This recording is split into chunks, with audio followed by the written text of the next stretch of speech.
All right, welcome everybody. Happy New Year. We are back with another great interview, our first one of 2019. And so before we jump into that interview, Brandon here, your partner for all things real estate. And if you need to buy a home or if you are curious about your home's value, you can go to my new website, soldbybrandon.com, and you can find the value of your home instantly by going to our new website. So with that, with me today, I've got a very, very exciting guest for all of you watching, either now or later or in the future. Yes, he happens to be someone very, very special to me in my life. He's made a huge impact in my life. It happens to be my father-in-law, but with us today, we have financial representative Ron Vaughn. So Ron, thank you so much for taking the time to be here with us today and providing value to the audience. Hey, thanks for having me, Brandon. I'm pretty excited to be your first one for the new year. Awesome. So let's jump into it. So first off, let's help the audience understand what it is that you do. What does it mean to be a financial representative? Well, as a financial representative, my focus is meeting with business owners. Having been a business owner, I had some advisors of my own in the past, and they kind of missed the boat on a few things. And when I switched into this business, I wanted to focus on people that own businesses, 1099 income owners. So I'd like to sit down with them and protect their risk and put their money in a place where they can sleep better at night. Totally makes sense. So, let me ask you this. I mean, there's a lot of industries out there. What had you choose the insurance or the financial world to get into versus all the other industries out there? What had you get into this industry in the beginning? Well, I was in the construction industry for a lot of years. I had a lot of success there. And in '09, when the market crashed and everything went with it, I was trying to find something that I could do on my own for a longer period of time. I like to work. I want to work into my 70s, and I want to find something that I can do where I can really help people and make a difference in their lives. And one of the things that I think I struggled with in my career was finding somebody that I felt comfortable with my finances. So as I grew into insurance first, then I got into learning more about money and how money is managed and really what it means. And people out there are confused and they don't know where to go. So this gives me an opportunity to really, really add some value in their lives financially. Awesome. I love it. So you've been doing it for almost 10 years, essentially being in insurance and the financial industry, essentially, correct? Yeah, about 10 years. And I'm pretty excited where I'm at today. Awesome. All right. Very cool. So you help people essentially, prepare and save and plan for their future retirement is essentially what you do from a high level, correct? Yeah. We sit down and take a look at where they're at, where they want to go. First thing I like to do is make sure their risk is protected. So in case of any type of accident or catastrophe, we can continue on and the families can continue on. Very cool. All right. So this is what I want to jump into today. To your point earlier, I think you're right. I think there's a lot of people out there getting, a lot of just bad advice when it comes to their money and how to prepare long-term for their financial future. Ron, what are some common mistakes that you've seen as you've been doing this for the last 10 years? What are some common mistakes that you've seen people make when it comes to, preparing themselves for their long-term financial goals, whether that be for retirement or whatever the case may be? Well, one of the things I see a lot are people not doing anything.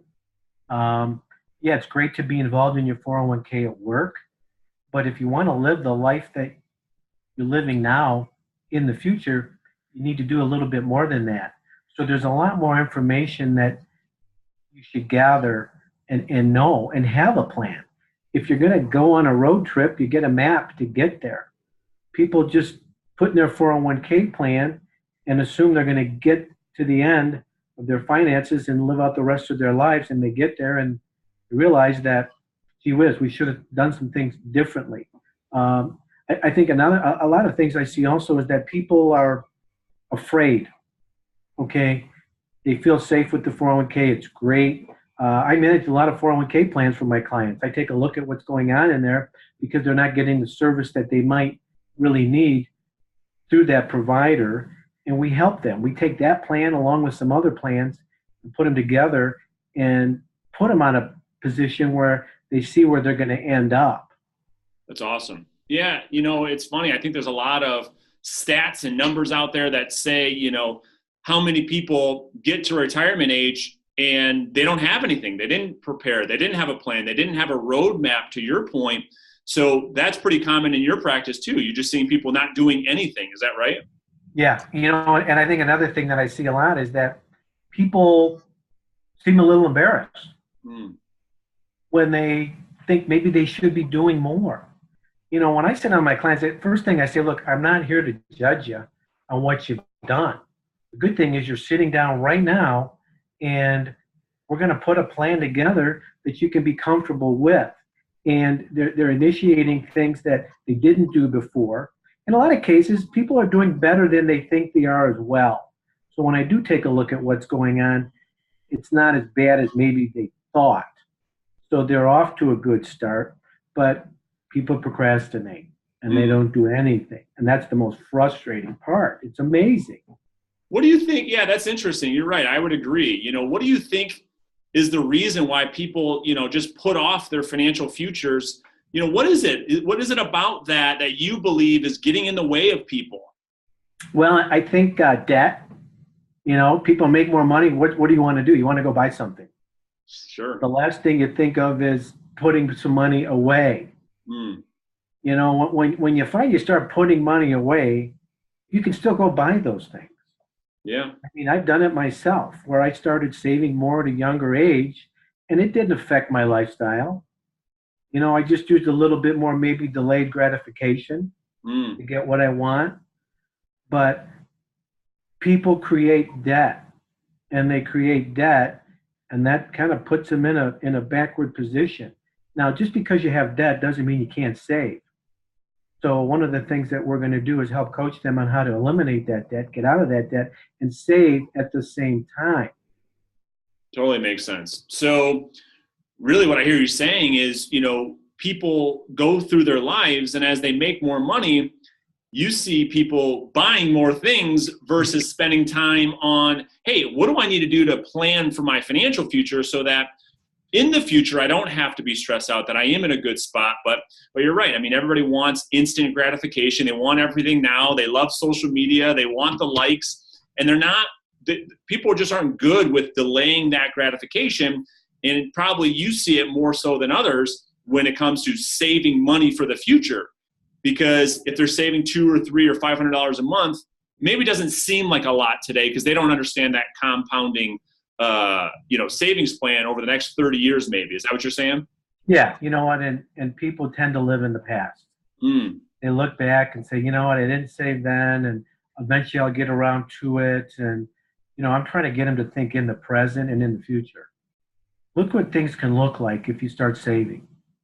I was just reviewing some portfolios this morning, and I look back 10 years at one of my clients have done. She didn't save a lot of money, but I mean, if you didn't make money in the last 7, 8 years, then you weren't talking to the right person, or if you thought you could do it yourself, you kind of missed the boat.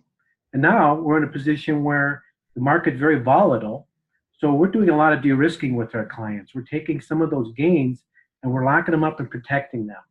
And we're going to wait for better times, more market stability, because that's the other thing right now. People are thinking, hey, the market's crazy. I'm not going to get in it. Well, you know what? I mean, on one hand, there's some pretty good buys in the market if your risk tolerance can afford that. So there's a lot of different things, and people trying to do it by themselves. Not many are good at it. Makes sense. Makes sense. Well, let me ask you that. I guess a couple last questions here. You know, what do you think is going to happen? I mean, everyone keeps talking about major recessions and, you know, another Armageddon coming. I mean, I don't personally think that we're anywhere close to where we were at in 08 or 09. But what are you seeing? I mean, what is your team talking about with what's happening with the markets and things of that nature financially for people? You know, what kind of projections do you have? Well, one thing is, I think we've all heard this, is the market was due for a correction. If you look back in 08 and 09, the market was sitting at 6,000. if I were to tell you that, in the next 10 years, it was going to be at 26,000 or a little short of that, would you believe me? So this is not uncommon. Markets go up, markets go down. Right now, I agree with you, Brandon. We're not going to go as down as we did, I think, in '08 and '09. But the key is you need to be prepared for it right now. If you're sitting there with your head in the sand and not doing anything, then you could lose the money that you have made. But we still feel pretty confident about the market where it's going in the next year or two. So, but again, a lot of our clients are de-risking and putting money in a safer spot until they feel more comfortable getting out of it. Capture the gains. Makes sense. Makes sense. And I'm gonna end with how people can get a hold of you, because I think people have a lot of to your point earlier, a lot of questions, a lot of uncertainty. They don't know where to turn, and we're gonna show people how they can get a hold of you here in just a second. But I guess my last question before we do end is, are there certain areas of finance that people should focus on, just from a high level, on you always tell me, there's different buckets, right? There's protecting this and planning for this. What are some high level areas that people can focus on when it comes to planning for their financial future? Well, I think there's definitely a couple different buckets. If you're making a lot of money, I think tax-free buckets are really important because we're not really sure what taxes are going to be in the future. So eventually you're going to be taxed on that. Right now we're in a pretty low tax environment. So, Roth IRAs, there's other avenues of tax-free investments. Okay. Awesome. Another avenue is for mid-America people, deferrals aren't bad. Okay. Put money away. You're paying a little less in taxes now, and you're building up a nest egg. But as you get closer, you need a good advisor to guide you as you get closer on how to convert that money into a position where you're going to pay less in taxes. Okay. I'd say for me, looking down the road long term, taxes is probably the biggest thing on my mind, is how much are you going to pay in taxes when you start taking money out? What can you do today to help eliminate that? I love that. So those are some of the things we talked with a lot of our clients about. Very cool. Very cool. And, I think you're right. I think, for speaking for myself, looking at planning for the future is an overwhelming thing. And I think you're right. I think people have to have a great team of advisors and experts that only do this, right? And so you're one of those people. So if someone's watching this either, now or in the future, and they feel that same way, Ron, they feel overwhelmed when it comes to, hey, what am I doing to plan for my financial future, for my family, for my retirement? And they feel overwhelmed and they want to reach out to you. What's the best way to go about doing that? Well, a couple of different ways. Email is always good. You can reach me at rvaughn, VAUGHN, at Wealth SFG. That's WEALTHSFG.com. I'm with Wealth Strategies Financial Group. We're out of Southfield, Michigan. And another way is through my cell phone, 248-202-6200. And for all of you that are watching, I'll put Ron's contact information below this video. So if you need help, or you just feel overwhelmed, or you want some advice from a real expert, you can reach out directly to Ron. And when people reach out, how does the process work? Do you go meet with them? Do you sit down? What does that process look like really quick? Well, basically what I like to do is set up a meeting. And it's best to have the husband and the wife there. And we sit down, and I'm going to do some fact finding. I need to gather some information. What's going on in your life? Where are you at today? What have you done? What do you like doing? What's work? What's not work? If you haven't done anything, let's find a starting point. And then determine a budget that might fit where you're at in your particular time of life, and just start. That's why I tell people, look, just start. Don't procrastinate. Just get going. Right now, people make a lot of money. And it's amazing how many people are sitting with tons of cash in the bank because they're afraid to start. Right. So there's some easy things we can do and safe things we can do to protect that money and have it work for you better than it is in the bank. Awesome. Awesome. Well, Ron, thank you so much for doing this. I know, we all get, busy being busy, and the fact that, you took some time today to pour into people, because this is such a hot topic for people, and so I want to thank you for taking some time to do this. And for those people that are watching, feel free to reach out to Ron directly. I know him personally. He'll take great care of you. And so, Ron, thanks so much for doing this today. I really appreciate it. Thanks a lot, Brandon. Talk to you soon. Bye.